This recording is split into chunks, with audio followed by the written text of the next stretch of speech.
And here we are against Test. Sorry about that. I can't even recall ignoring you earlier. But if he claims it, it's probably true. And he is a premium member, so I will crush him mercilessly. 1 d4. I have this habit. Last game I played knight f3, even though it was aborted. I felt like I have to change again and play d4. But it looks like he's not there either. What's going on? Is this side down? Does nobody want to play me anymore? Guys. Nighthawk also says Test. Ooh, there's a lot of stuff happening.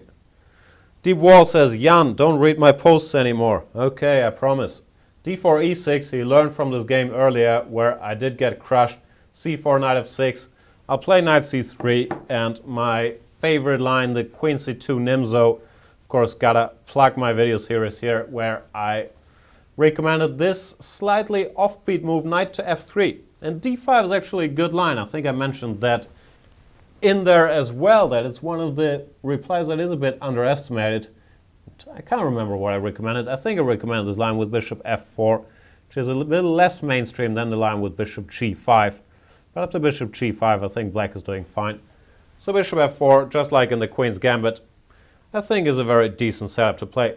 e3, he plays c6, c5 is always a little more critical, but this is very sound positionally as well. Bishop g4, planning to go bishop h5, bishop g6, which I think I'm going to allow. What am I going to do? Can't see a way to stop it. Start with bishop d3. Oh, h6, I don't like that move. I think you should have gone bishop h5 and then bishop to g6 to exchange this bishop, which doesn't have a lot of work normally in this pawn structure. Well,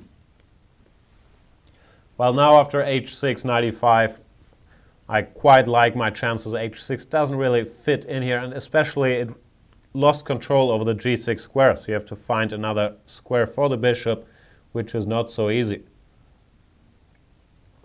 Still, nothing happened, of course, and there are people who are willing to give up the two bishops with knight bd7. Actually, this is a decent move. I'm not sure why I got so excited. I could take on g4 when I'm probably a little better. However, it feels a little wrong to exchange this bishop voluntarily. So I will castle and allow him to take on e5. Well, it's not obvious to me how I should take back. I probably just take with a bishop.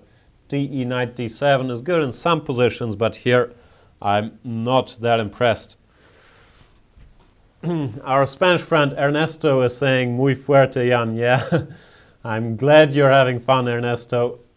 La próxima vez jugamos un match Fernández contra Gustaf y hacemos live banter los dos. Bit Spanish, threw out a challenge there for Mr. Fernandez, our dear co-worker, did a lot of great endgame videos. For the Spanish side, if you're capable of speaking that language and you feel like learning very boring but very useful stuff in rook endings, by all means check out Ernesto's endgame series. Not only rook endings, all the endgames. He knows this stuff well. All I know is really Philidor position, Lucena position, now learned Vencura position. What's going on here? I feel like I'm better, but I'm not quite sure how and why.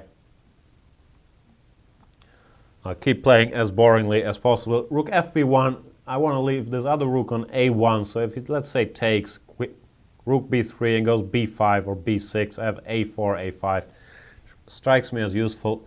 Goes knight d7, but now I can make a little sidestep. I was only pretending that I want to exchange queens and attack the queen with this rook. And after rook d8, queen d8, play bishop d6, rook e8, rook takes b7, when it looks like I'm winning because I'm getting this pawn on b7. Queen a6 not a good idea because I can't take it. Sorry, Test, that was a sneaky little sidestep, this queen a3. Black had to take on b3 when he's slightly worse, but of course nothing too serious has happened yet, while here it is trouble. Until recently, chess was like this. Chess24 brought you this. Live interactive broadcasts from top tournaments with computer analysis and video commentary by the likes of Jan Gustafsson, Lawrence Trent and Peters Fiddler. A play zone where you can take on opponents from all around the world 24/7. Interactive beginners courses ensuring you pick up the basics fast while having fun. A tactics trainer to sharpen your chess by solving puzzles adapted to your level. Hundreds of interactive videos letting you watch and learn from star players such as Vichy Anand, Peter Svidler, Paco Vallejo and Hu Yifan. You've given up on that outdated computer? That's why there are more reasons to use Chess24 on mobiles and tablets. Full playzone access, including pre-move. A tactics trainer so you can stay sharp wherever you are. Computer opponents you can challenge even when you're not online. Live broadcasts of top chess events. And the half? It's free. Well, that's half true.